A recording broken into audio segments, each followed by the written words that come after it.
अरे भाई बैठो ना।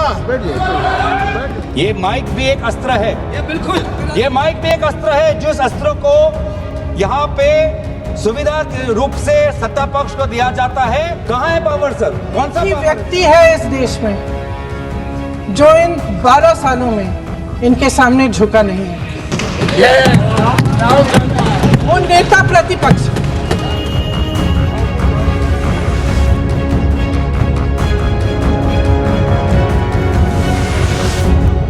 इस देश की संसद में लोकसभा अध्यक्ष के ऊपर नो कॉन्फिडेंस मोशन पर चर्चा हो रही है और देश की सड़क पर एलपीजी सिलेंडर के लिए हाहाकार पर चर्चा होने लगी। ये देश कितना मुश्किल में है, इसे आप सत्ताधारी चश्मे से कभी नहीं समझ पाएंगे। देश का विपक्ष इस देश के संसद में लोकसभा अध्यक्ष के ऊपर गंभीर आरोप लगाते हुए यह प्रस्ताव लेकर आया है कि हमें इन स्पीकर पे, इन लोकसभा अध्यक्ष के ऊपर अब यकीन नहीं है, कॉन्फिडेंस नहीं है, हमें इन्हें हटाया जाए। और देश की जनता एलपीजी सिलेंडर के लिए किस तरह से लाइन में लगी है, इसके भी दृश्य इस देश को देखने पड़ेंगे कि सरकार के स्पष्टीकरण के सूत्रों के जवाब और कई पेट्रोलियम कंपनियों के ट्वीट के बावजूद अगर देश में हड़कंप मच रहा है तो सरकार चुप क्यों है। आज जरा कायदे से इस विषय को समझेंगे, लेकिन मैं चाहता हूं कि एलपीजी का मुद्दा ज्यादा गंभीर है, इसलिए पहले जरा इन तस्वीरों को देखिए। देश के कई कोने से जहां जहां एलपीजी सिलेंडर मिलते थे, जहां जहां उनकी सप्लाई होती थी, उन जगहों पर भारी लाइन देखने को मिल रही है, भीड़ उमड़ पड़ी है। 2-3 बयान सोशल मीडिया पर वायरल हो रहे हैं जो यह बात पुख्ता तरीके से कह रहे हैं कि अगर यही हालात रहे और मध्य पूर्व का युद्ध और ऐसे ही चलता रहा तो अगले 1-2 दिन के भीतर इस देश के कई रेस्टोरेंट, होटल बंद हो जाएंगे। घर घर में पेट्रोलियम एलपीजी सिलेंडर के लिए हड़कंप मच जाएगा।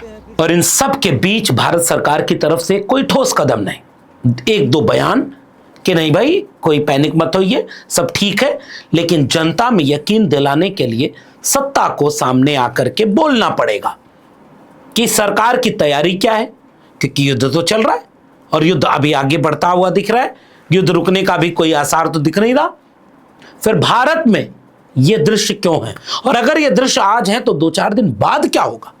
जैसे एक दृश्य, आलू फेंक रहे हैं किसान सड़क पर और सिलेंडर लेकर के घूम रहे हैं लोग सड़क पर, और सरकार क्या कर रही है, चुप है। सरकार इन पर चर्चा नहीं करा रही थी। पिछले सत्र में लोकसभा में जब नेता प्रतिपक्ष को बोलने से रोका गया तो विपक्ष ने यह तय किया कि अब तक जाने कितनी बार ऐसा हुआ है कि जब विपक्ष बोलता है तो माइक बंद कर देना, जब विपक्ष कोई आवाज उठाए तो उनको इंटरप्ट करना, जब विपक्ष कोई सवाल के मुद्दे पर चर्चा करे, जनता के मुद्दे पर चर्चा करे, तब उसको समय न देना, और इस तरह से मनमानी तरीके से सदन को चलाया जा रहा है। इस बात से आहत होकर के सदन में नो कॉन्फिडेंस मोशन स्पीकर के खिलाफ पेश किया। लेकिन इस बार, कल मैंने वीडियो बनाई थी, आपने देखी होगी, कि जब सिनेरियो बदल गया, दुनिया युद्ध की चपेट में चली गई, उस युद्ध में भारत की भूमिका क्या है, भारत की विदेश नीति क्या गिरवी रख दी गई, डोनाल्ड ट्रंप भारत को क्यों डिक्टेट कर रहा है, क्या भारत ने समझौता कर लिया, क्या भारत झुक गया, और भारत युद्ध पर अगर चुप है तो युद्ध के बढ़ने वाले प्रभाव जो भारत पर होंगे उसके लिए क्या तैयारी है। जब विपक्ष इस पर चर्चा कर रहा था तो सत्ता पक्ष आया, कहा नहीं, पहले आपने नो कॉन्फिडेंस मोशन स्पीकर के खिलाफ लाया है, पहले अब 10 घंटे की उस पर चर्चा होगी। वो चर्चा शुरू हो गई।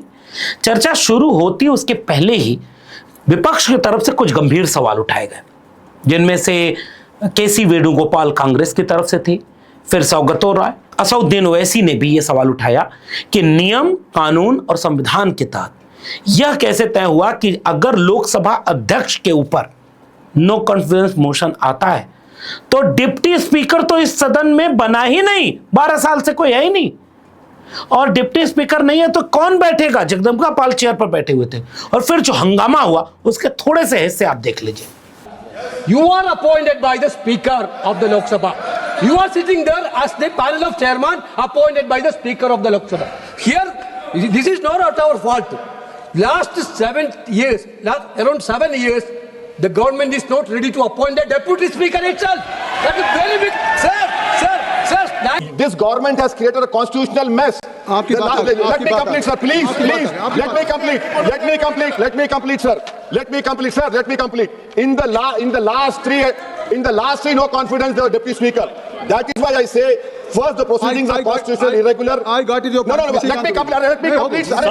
आज ऑपोजिशन इंडिया अलायंस के लगभग 200 सांसद होने के पश्चात भी आज यहां पे डेप्यूटी स्पीकर नहीं है। इस प्रकार का सदन चल रहा है। यहाँ देश को पता चलना चाहिए कि सदन कैसे चल रहा है। इस सदन के अंदर सर ये माइक भी अब एक अस्त्र बन गया है। ये माइक भी एक अस्त्र है। ये माइक भी एक अस्त्र है, जिस अस्त्र को यहां पे सुविधा रूप से सत्ता पक्ष को दिया जाता है और विपक्ष को, विशेष रूप से एलओपी को, उनके अपना बोलने के लिए ये माइक उनको नहीं मिलता। खैर, हंगामा होने के बावजूद सत्ता पक्ष चर्चा शुरू करा देता है और विपक्ष की तरफ से पहले सांसद बोलने के लिए खड़े होते हैं गौरव गोगोई। गौरव गोगोई जो जिक्र करते हैं उसकी वीडियो अभी मैंने आपको दिखाई, फिर से देख लीजिए कि कैसे ठीक पिछली बार जब राहुल गांधी जो नेता प्रतिपक्ष हैं जब बोलने के लिए खड़े हो रहे थे तो कितने तरह के मीम बन गए कि लोकसभा अध्यक्ष क्या करते हैं। जब आदरणीय नेता विपक्ष इस सदन के अंदर president motion of thanks to president's address, जब उस समय वो खड़े हुए बोलने के लिए, सर लगभग 20 बार उनको इंटरप्ट किया गया। 20 बार इनको इंटरप्ट किया गया, मैंने देखा है। 20 बार कहां से इंटरप्शन आया? जो स्पीच में जब अगर पढ़ेंगे ट्रांसक्रिप्ट तो नेता विपक्ष के बोलते हुए 20 बार उनके बीच में इंटरवेंशंस आते हैं आदरणीय अध्यक्ष महोदय के, पैनल ऑफ चेयरपर्सन, उस समय जो चेयरपर्सन होते हैं, senior members of treasury benches, defence minister, home minister, parliamentary affairs minister. 20 बार नेता विपक्ष को बार बार संयोजित तरीके से motion of thanks to president's address, जो इतना महत्वपूर्ण चर्चा है, 20 बार उनको इंटरप्ट किया गया। किस कारण से, किस उद्देश्य से? इस वीडियो को देखने के बाद एक वीडियो और मैं आपको दिखाना चाहता हूं जिससे आपको ये समझ में आ जाएगा कि जो गौरव गोगोई ने बोला, जो समाजवादी पार्टी के सांसद राजीव राय ने बोला, या महुआ मोइत्रा ने बोला, या उसके बाद जितने भी लोग शामिल हुए इस चर्चा में उसने बोला, वे सब लोग ये कह रहे हैं कि साहब जब विपक्ष बात करता है तो आप क्रोध में रहते हैं, जब सत्ता पक्ष बोलता है तो बहुत खुश होते हैं। जैसे दो वीडियो आप एक साथ देखिए। जैसे राहुल गांधी ने पिछले दिनों एक बात कही कि जब मोदी जी ने हाथ मिलाया तो आप झुक गए, जब मैं हाथ मिलाया तो आप तने रहे। जब इधर आप देखते हैं तो गुस्से में देखते हैं, उधर देखते हैं तो हंसते हुए देखते हैं। इस तरह के कई वीडियोस वायरल हैं, इनको देख लीजिए। There is the Speaker of the Lok Sabha, the Speaker of the Indian Union, and there is Mr. Om Birla. When Modi ji went and shook your hand, and I went and shook your hand, I noticed something. When I shook your hand, you stood straight like this and shook my hand. And when Modi ji shook your hand, you bowed down and shook his hand.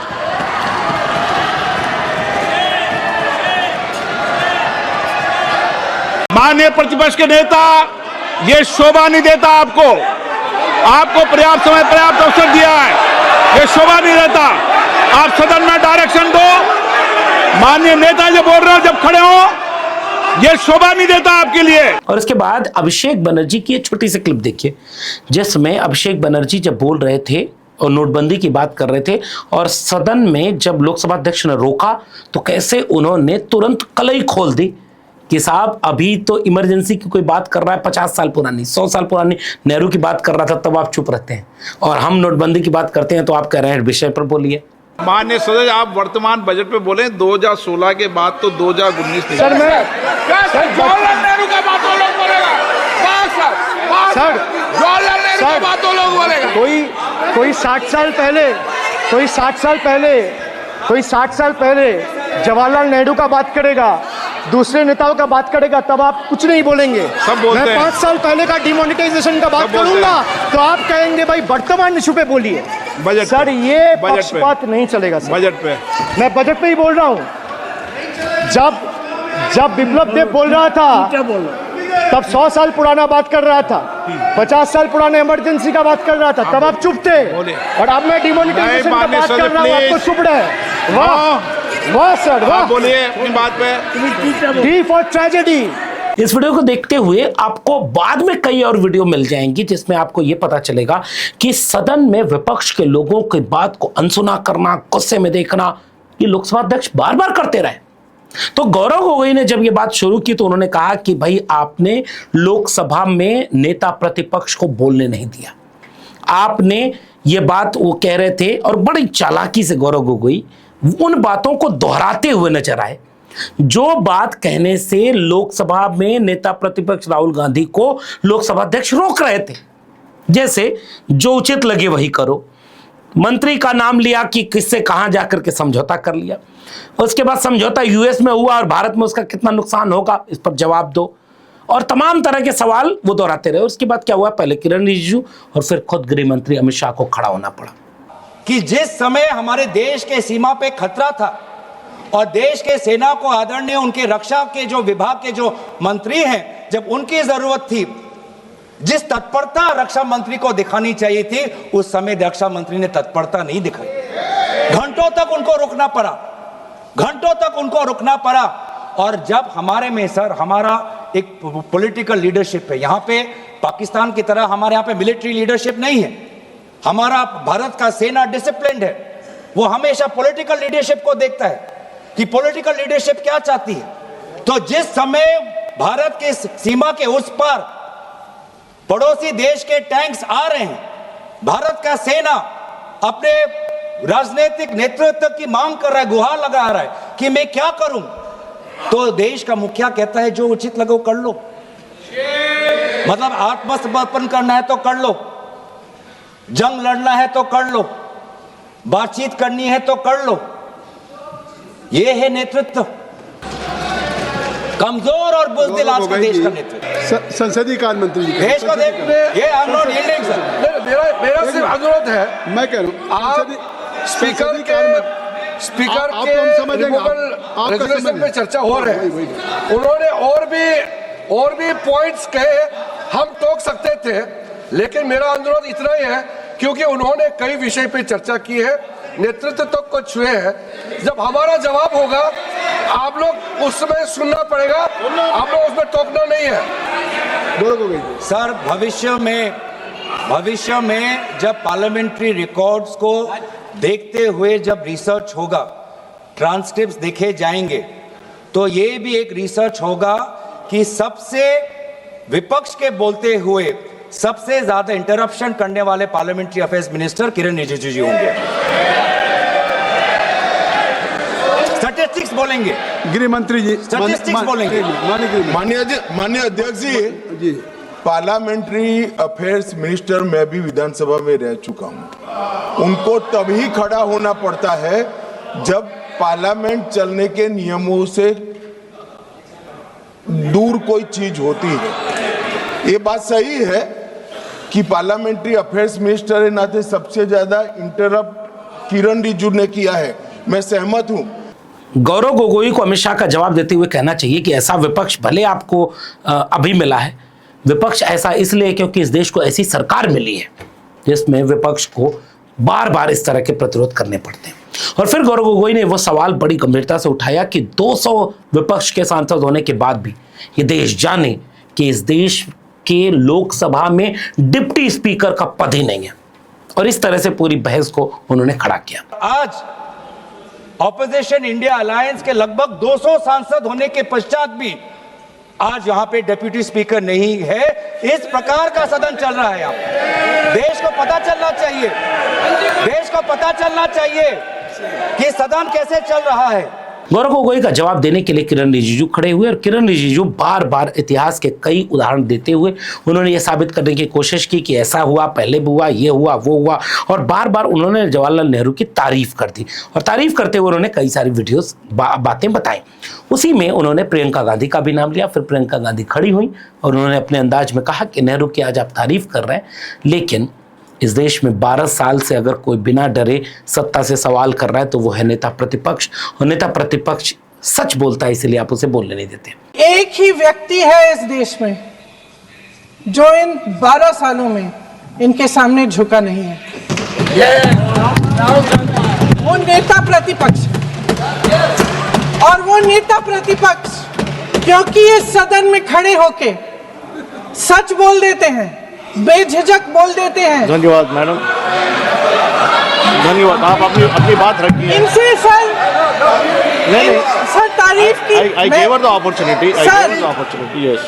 वो सच्चाई जो है जो वो बोलते हैं इनसे पचती ही नहीं है, इन्हें पचती नहीं है। गौरव गोगोई ने भी अपनी बातचीत में यह बात कही थी कि ये माइक एक टूल बन गया है, हमारे पास आता है नहीं आता है, यह माइक आपके लिए अस्त्र बन गया, और इस तरह से तमाम चीजें बात करके उन्होंने आगे बढ़ाया।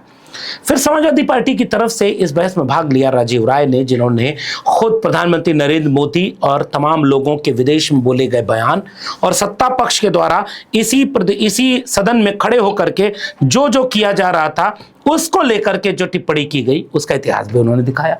तो राजीव राय के बयानों पर भी कई लोग आहत हुए, लेकिन राजीव राय ने बड़ी चालाकी से जो बातें कही सुननी चाहिए आपको। मैं कोई ऐसी धृष्टता नहीं करूंगा कि उस चेयर पर बैठने वाले माननीय ओम बिरला जी हो या आप हो या कोई हो जिस पर उंगली उठे, लेकिन मैं ये जरूर तो जानना चाहूंगा कि माइक वहां से बंद नहीं होता है तो वहां से स्वर्गीय इंदिरा गांधी जी को गाली दिया जाता है, नेहरू जी को गाली दिया जाता है, माइक ऑफ होना भूल जाते हैं और इधर से कोई भी बोलता है तो माइक ऑफ हो जाता है। इस सदन को जानने का अधिकार है कि आखिर आपने इस सदन के माइक को किसके हाथ में दे रखा है।